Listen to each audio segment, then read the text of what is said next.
புஷ்கரணி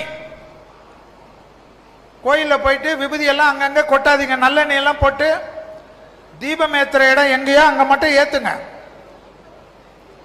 புளியோதரை எல்லாம் சாப்பிட்டுட்டு செவுத்தில் தடவிட்டு போயிடாதீங்க. செவுத்தில் ஓட்டிட்டு நீங்கள் போயிடலாம். ஆனால் உங்களுக்கு பின்னாடியே சனி வருவார். வந்தாருன்னா வச்சு செய்வார். கோயிலை அசுத்தப்படுத்தக்கூடியவர்கள் யாரும் திருந்ததும் இல்லை வாழ்ந்ததும் இல்லை என்பதுதான் சரித்திரம். ஞாபகம் வச்சுக்கோங்க. முடிஞ்சா உளவார பணியில சேர்ந்துருங்க. 7.5 சனி, அஷ்டம சனி, அர்த்தாஷ்டம சனி, மேஷ ராசிக்காரர்கள், சிம்ம ராசிக்காரர்கள், கன்னியா ராசிக்காரர்கள், விருச்சக ராசிக்காரர்கள், தனுசு ராசிக்காரர்கள், கும்ப ராசிக்காரர்கள், மீன ராசிக்காரங்க கோயில் உளவார பணியில சேர்ந்துருங்க. மாசத்துக்கு ஒரு நாளாவது போயிட்டு கோயில் ஏதாவது ஒரு திருப்பணி பண்ணுங்க.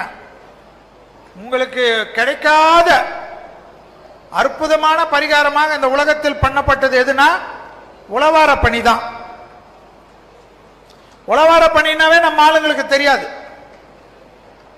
இந்து தர்மத்தில் இருக்கக்கூடிய ஒவ்வொருத்தரும் தங்கள் வீட்டு பக்கத்திலேயோ அதாவது நம்ம பிறந்ததுக்கோ நம்ம குலதெய்வத்துக்கோ கோயிலை போய் தொடச்சி சுத்தத்தெல்லாம் அசுத்தத்தெல்லாம் நீக்கி சுத்தப்படுத்தணும்.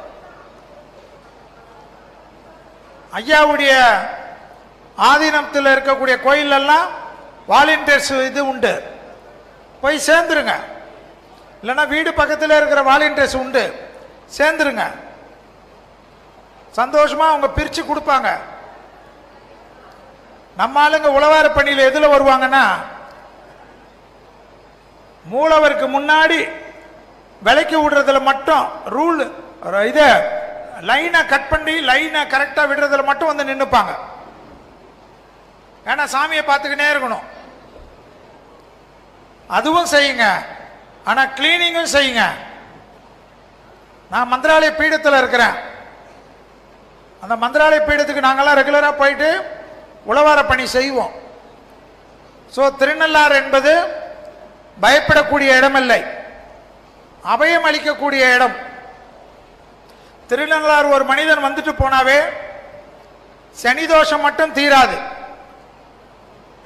நவகிரகத்தினுடைய தோஷமும் தீரும் என்பதை ஞாபகத்தில் வச்சுக்கோங்க.